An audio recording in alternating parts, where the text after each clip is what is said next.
Hey, Forrest here. Nothing like getting paid. And with ICCU's mobile app, I can deposit checks or accept Zelle payments so the money hits my account fast.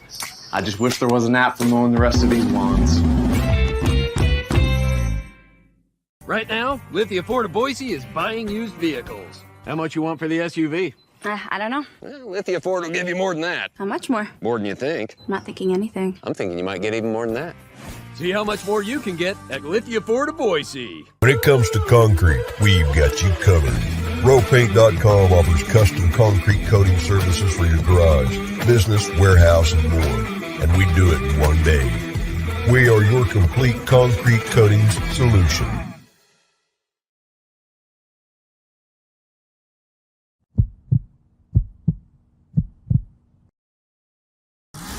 This is Bronco Nation News Live. The best interviews, the most informed opinions, the latest breaking news. It's Mondays with Mallory with KTIK 95.3 FM The Ticket's John Mallory. Listen to Idaho Sports Talk with Prater in the Ballgame weekdays from 3 to 6 on 95.3 FM The Ticket and online at KTIK.com. Today's broadcast is coming from the Cutwater Spirits Canned Cocktail Studios. Check out one of their more than 30 flavors of pre-mixed premium cocktails at your local gas station or grocery store.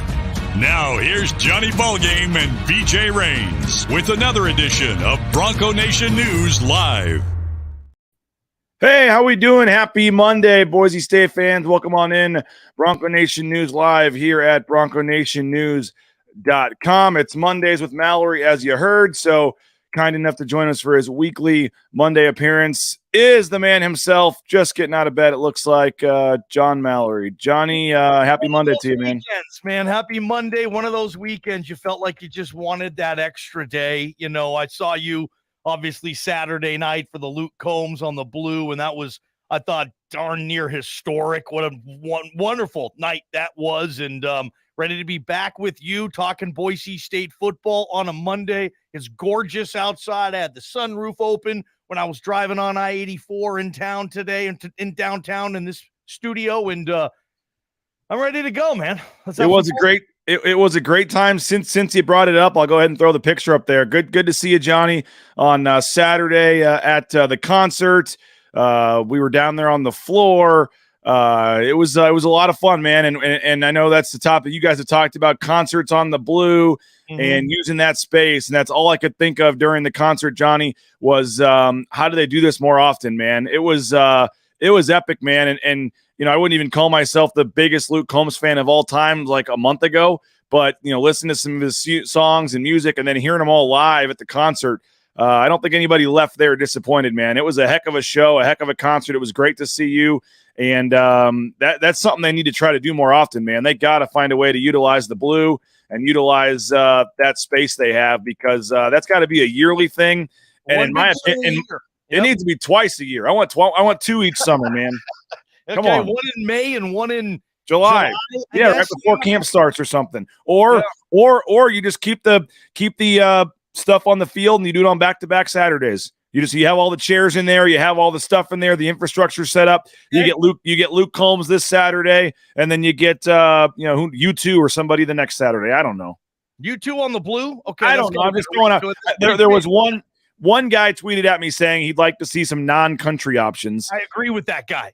I think I like the country option too cool because it's Boise, but I think you can spread it out a little bit. Maybe even get some type of a hip-hop act. Maybe get a hard rock, heavy metal, or a rock, or a classic rock band. I mean, there's so many options to do there. And it was I haven't seen the Blue like that. I didn't go to Garth, and I've heard Garth was even bigger than Luke Combs because obviously a lot of reasons there. But Luke Combs was close. And I've heard a lot of people say that, you know, the Blue was buzzing. And it hasn't even been like that for football in a while, man. Everybody was coming together. Everybody was in a good mood. I saw everybody hugging and just Luke Combs is that type of artist too. That was a lot of fun. I'm a big Luke Combs fan. I've been listening to him for a couple of years now. He's my favorite country artist. I will say that, but that was so much fun. BG, you got to meet him too. Pretty cool. Yeah, I did. There you go. There's the photo. There you go. Luke Combs, BJ Rains, his lovely wife, Karen, talking about a little Boise State, taking a picture. Luke Combs, a huge college football fan. He is. I actually I gave him some crap for his game day prediction. I said, so what was your record on game day? He goes, oh, it was awful. It was terrible. Then we took the picture. I said, no, seriously, what was your record? And he goes, oh, it was like 7-5. I think I was the worst one of the season. But he reminded me that App State did win that game. So he said that was really all that matters. But yeah, I think he's going to subscribe to BNN. I think he's going to subscribe to BNN, man. Tried to push the Bronco Nation News subscription. Maybe we'll get him to come out and be like the guest performer at the golf tournament next year or something. He's rocking the Columbia fishing shirt too. I mean, cool which guy, if you go back and look, I think he's worn that like the last 6 concerts or whatever. But that's his outfit. But no, fun time on the blue. Fun time seeing Luke Combs. And again, definitely would like to see more of that moving forward. For anyone else that went, I hope you had a good time and enjoyed it. Johnny, before we get into the topic of today, which is Tyreque Jones and JL Skinner and how the Broncos are going to replace him. Speaking of good times, this is the last couple of days to sign up for the golf tournament. Want to give one more final plug for that. If you're not familiar with our shows, or if you're on the fence deciding if you want to subscribe, last couple of days, next Friday, believe it or not, it's next Friday, June 2nd, the BNN golf tournament. We have some limited spaces available in the afternoon. Looking forward to that. Johnny's going to be there. Prater's going to be there. They're doing their show that day. Obviously, Coach Leon Rice, Coach Gordy Presnell, Coach Justin Schultz. We got volleyball coach Sean Garris is going to be out there. The new men's golf coach is going to be out there as well. And then a lot of players.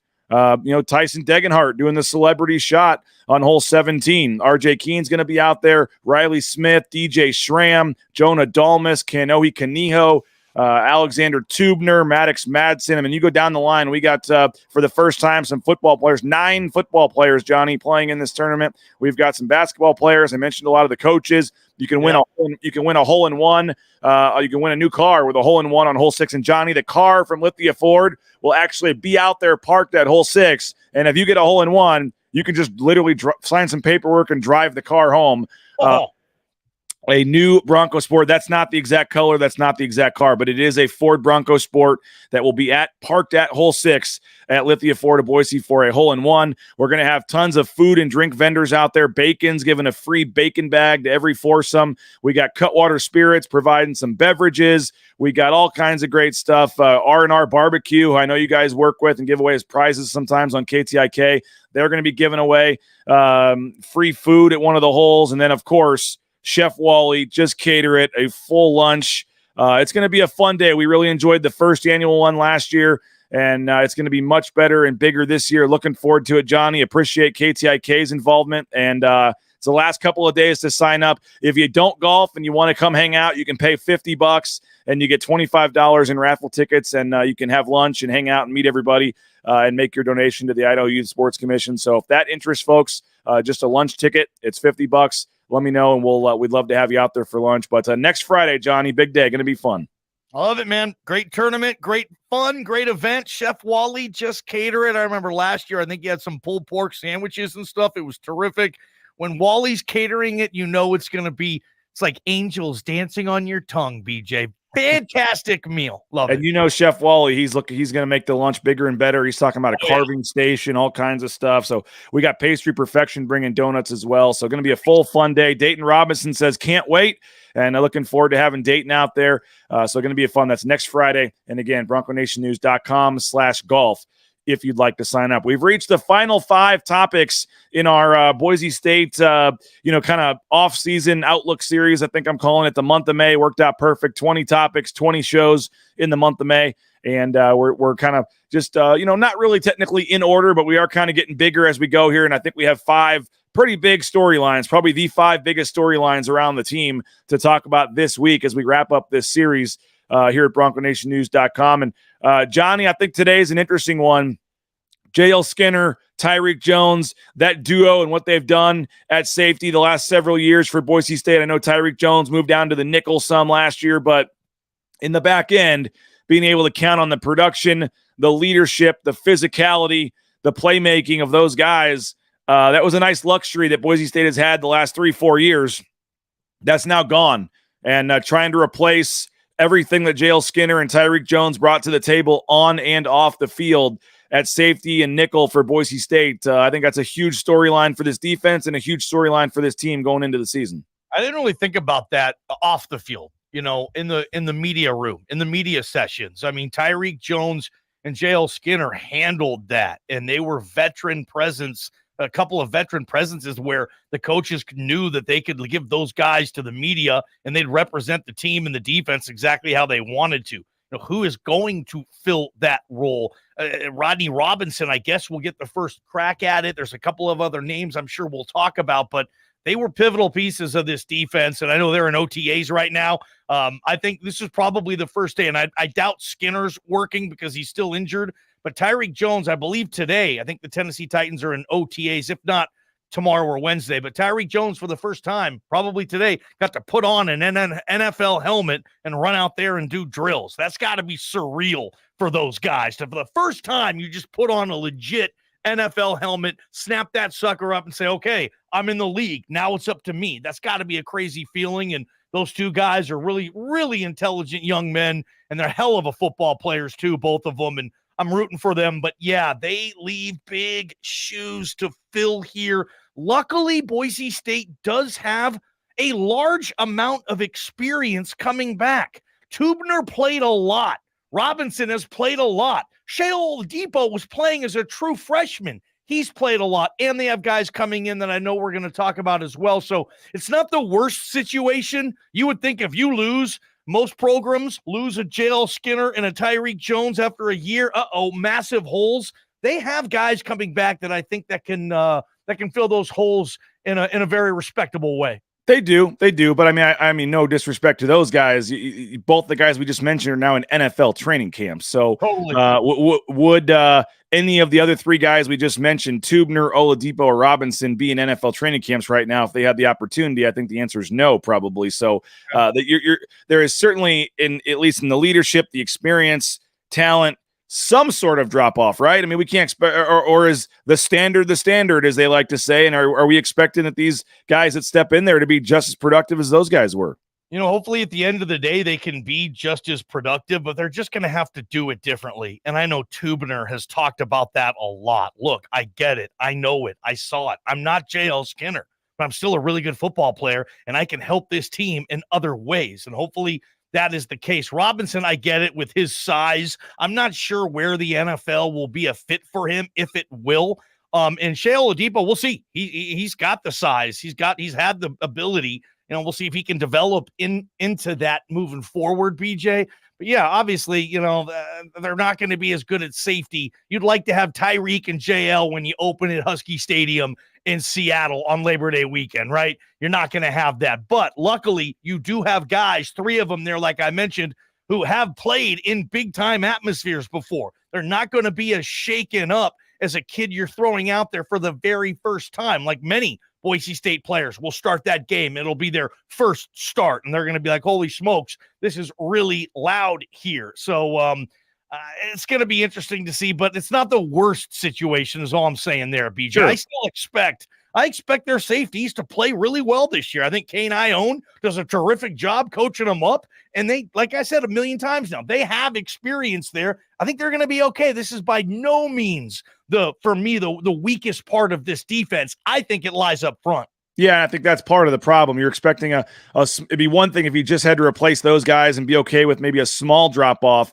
But when you're also having to replace Matlock and Zeke Noah and Caleb Biggers and some of these guys, it is going to be – that's part of the problem. There's a lot of guys on defense that you have to replace. We want to know from you guys in the ICCU YouTube chat your thoughts on the safety position, who you like, and what are you thinking about this position. By the way, Johnny, you mentioned the Washington game. I saw The Athletic just came out with like a TV prediction thing for the first 3 weeks of the season. The Athletic is predicting Boise State, Washington to be the ABC primetime game the first week of the season.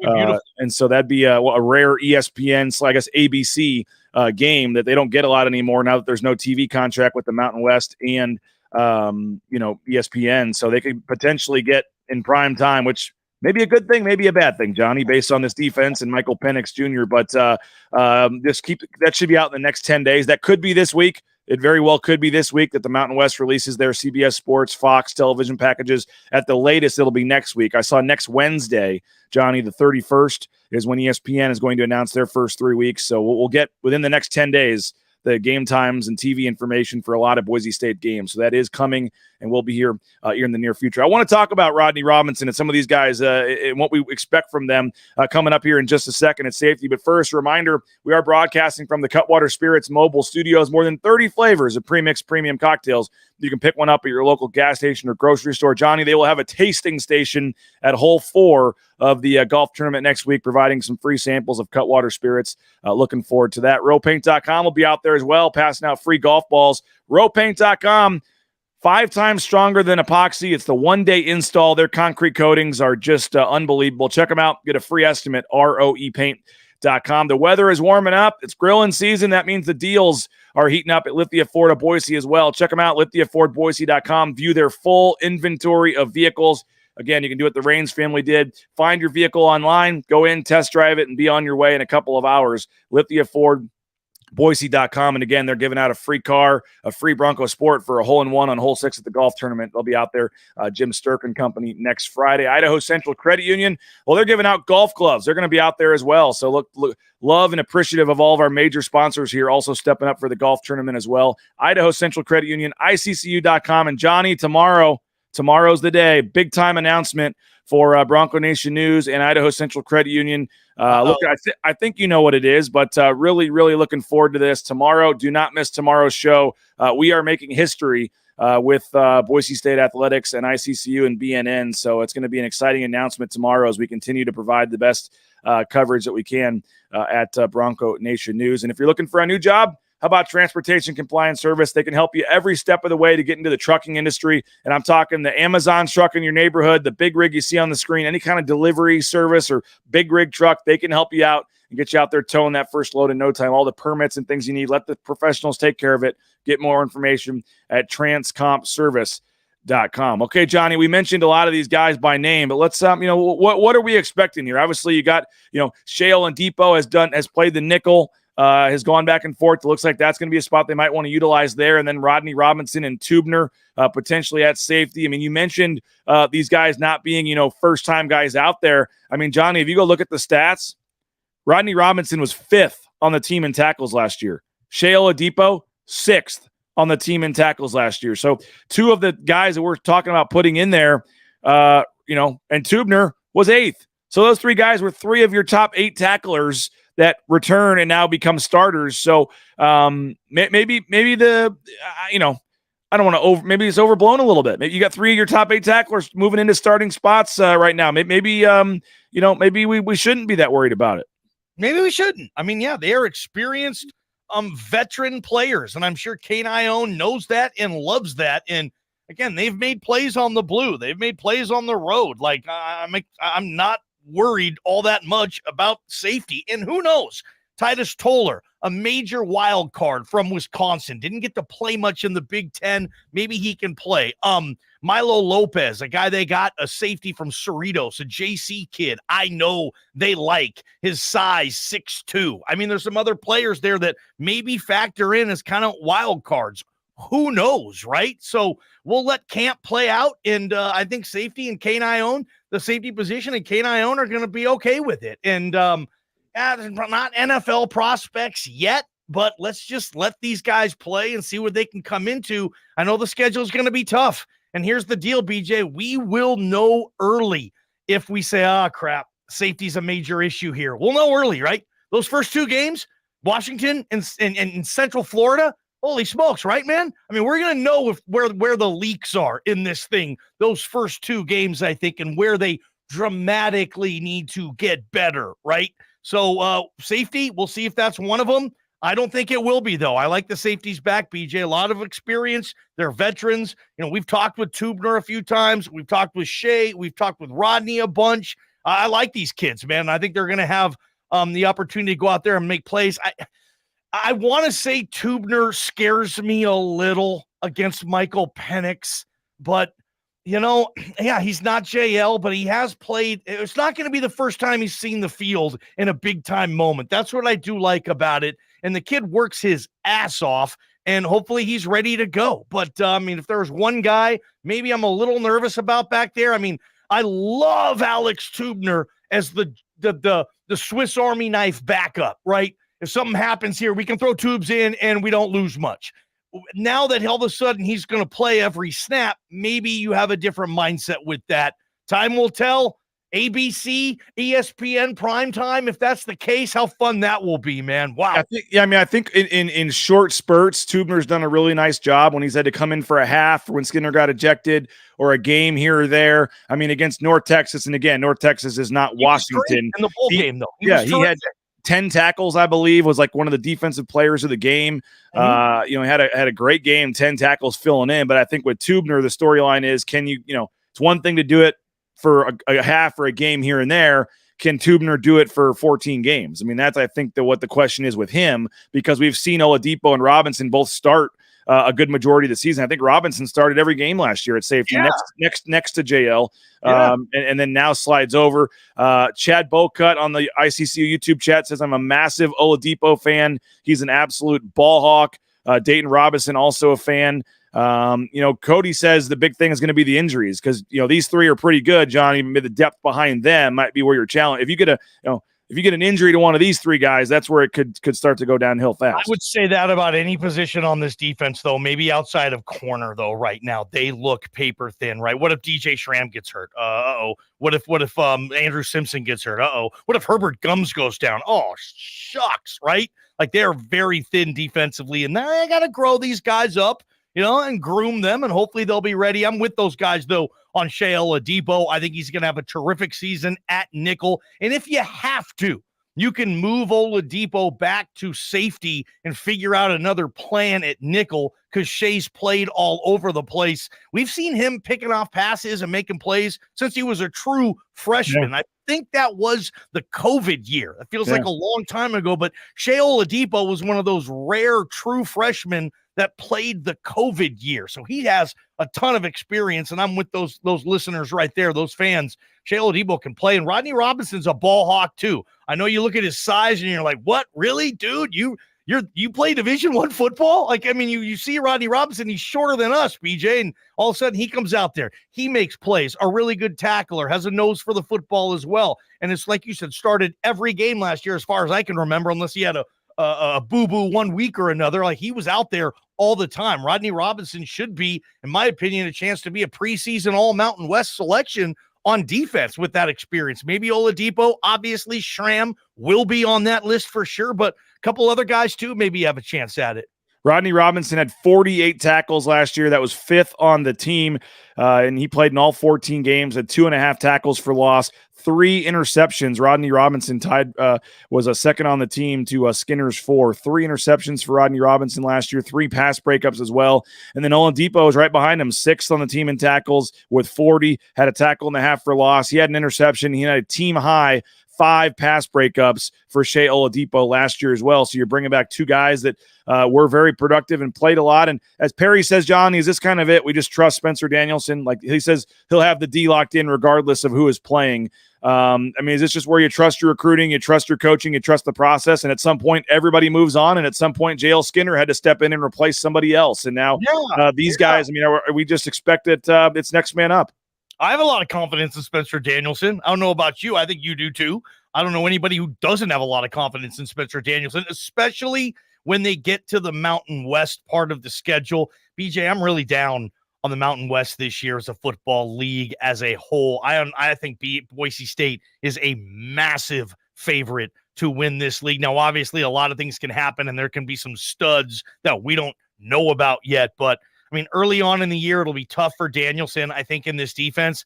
I mean, sometimes I think, like, if you could do it right now, and people are probably going to crush me for this, do you remove the Washington game, bring in Lollygag Tech on the blue for a home opener, beat them 48-3, and get ready for Central Florida the next week, and then get off and running, win 10, 11 games, finish it out, and go to the Cotton Bowl, New Year's 6 bid. I think if I could sell people on that, if you remove Washington from the schedule and you go to the Cotton Bowl or the Fiesta Bowl, that's a done deal. They would obviously do that. That's what's going to be so hard about this schedule, because Washington is going to beat you up pretty good. I'm talking physically. I don't know about the score, but that's going to be a tough game physically for this team. And then you turn around and you come home and you have to play UCF, who's also big, bad, and physical. That's just a murderer's row to open up this season. And I hope those two games don't define the season and everybody gets down and, oh my God, what's happened to this program? We're not good anymore. I'm not going to the games. No, these fans and I think if they're 0-2, that might creep in a little bit, but I like where they are in the Mountain West part of the schedule, but yeah, we'll see. Those are tough 2 games, BJ. Perry's asking if Lollygag Tech is in Moscow, Idaho. Oh, yeah, that's cool with me. You can bring down Jason Eck would do that in a second. Yeah, you can bring down Lollygag Tech. Yeah, love it. Chad says, speaking of a big moment, Johnny, Tubner had a great game against BYU when we beat him at home 2 years ago. He also mentioned about Oladipo. His freshman season only had 9 total tackles, but 2 picks. Yep. So a turnover machine, even with a limited role before last year. Last year, BJ, Shea Oladipo was not a week in, week out starter. Remember, you had Tyreque, you had Rodney, and you had JL. And Kane Ione would put in Shea Oladipo here, situation there. And still finished 6th in tackles. Right? Yeah. And he wasn't a full-time starter. I don't know if he started a game last year, Shea Oladipo, but he played a ton. This year, he gets to play every single snap. He could be an all-conference player. I would think he did in the bowl game because Tyreque Jones sat out the bowl game, and that kind of gave us a look when Jones and Skinner were out in the bowl game, what things were going to look like this year, and it went pretty well. Who started for Skinner at New Mexico? Because Skinner didn't play New Mexico. Remember that? Was it Tubner? Probably. It was probably Tubner. Maybe it was Oladipo, but now he gets to play every day, every down, I mean. And as Dayton says, the fact that a lot of these guys have a decent amount of playing experience under their belt, as we've talked about, maybe is a little different than some redshirt freshmen all of a sudden being expected, Johnny, of coming in. So you're saying that the replacements at safety is not as big of a worry for you as like the replacements for Scott Matlock or Zeke Noah? It's the most experienced unit on the defense. Right? Can I just leave it there? It is. Right? Is it more experienced than corner? I mean, who do you have coming in at corner? I mean, Markel Reed, love him, hasn't played since the COVID year, basically, right? Canijo, love the Canijos. He might play a little bit. Who else am I missing at corner, BJ? I got Jalen Clark, who's a young kid. Marion McCoy, the JUCO kid coming in. That's the kid. I like him too. But no, safety's the most experienced position on the D, right? I mean, it's more experienced than linebacker. You got Schramm, Simpson, mainly those two. I think it is. So yeah, I'm not super worried about safety. It's maybe not a ton of NFL prospects there, but we'll see. It's not going to shock me if Shea Oladipo can beat Tyreque Jones this time next year and be in a camp somewhere. Yep. It surprised me at all. And don't leave out the Titus Toller kid. Maybe this kid is the talk of camp. And maybe Kane Ione, maybe he's last year's Shea Oladipo. We're log jammed here. I don't know how I'm going to get Toller on the field, but I'm going to find ways to do it. Or maybe you go Toller at nickel and you bring Oladipo at safety, and then Tubner goes back to the role he had last year, which is, hey, the best backup in the conference. Maybe you can experience that. I don't know. There's a lot of stuff that they can play around with. But yeah, this is an experienced group back there, and I think they're going to be one of the strengths of the team. I do. This is always tough for you, but we have 60 seconds, Johnny, so you got to keep this somewhat brief here. Tomorrow, Jay Tust and I are going to talk about the running back position, and I know that's been a big storyline for you. You're a big Ashton Genty guy. Just wanted to give you a chance. Quick thought, who will lead the team in rushing yards this year? What do you make of the kind of battle between Genty and Helani for production and playing time? And again, this is a preview for me and Tust talking about it tomorrow. Genty is the hot pick right now that he's going to lead the team in rushing. Everybody just remembers that Frisco Bowl. But George Helani is steady, and George Helani had 1,100 yards rushing last year. It's such a good position for Boise State to have both those guys. I'll probably lean towards Genty, but for the first time ever, can they have 2,000-yard rushers in the same season? Probably not, because you have to factor in Taylon Green's going to get 500-600 yards on foot too. I'd hope so. But man, Genty runs the way he runs, and the suddenness and the quickness and the power. I think he's going to be a lot better than he was last year. And that's scary. I like Genty. Well, that's going to be a fun discussion tomorrow and a fun kind of discussion and thing to watch all season long. Genty and Helani, two of the probably for sure the best duo in the league and one of the best probably on the West Coast here. So that'll be fun. Johnny, appreciate your time as always, getting up early on a Monday. We'll be listening 3 to 6 today. You and Prater, JP, Bob, the whole crew, Idaho Sports Talk, KTIK.com, the KTIK app. Always appreciate you, man. Thanks, bud. John Mallory, check him out. Go subscribe to the golf tournament. We'd love to have you June 2nd, Timberstone Golf Course, BroncoNationNews.com/golf. Last week to sign up. Hope you have a great rest of your Monday. We'll talk to you later. Bronco Nation News Live, Bronco Nation News.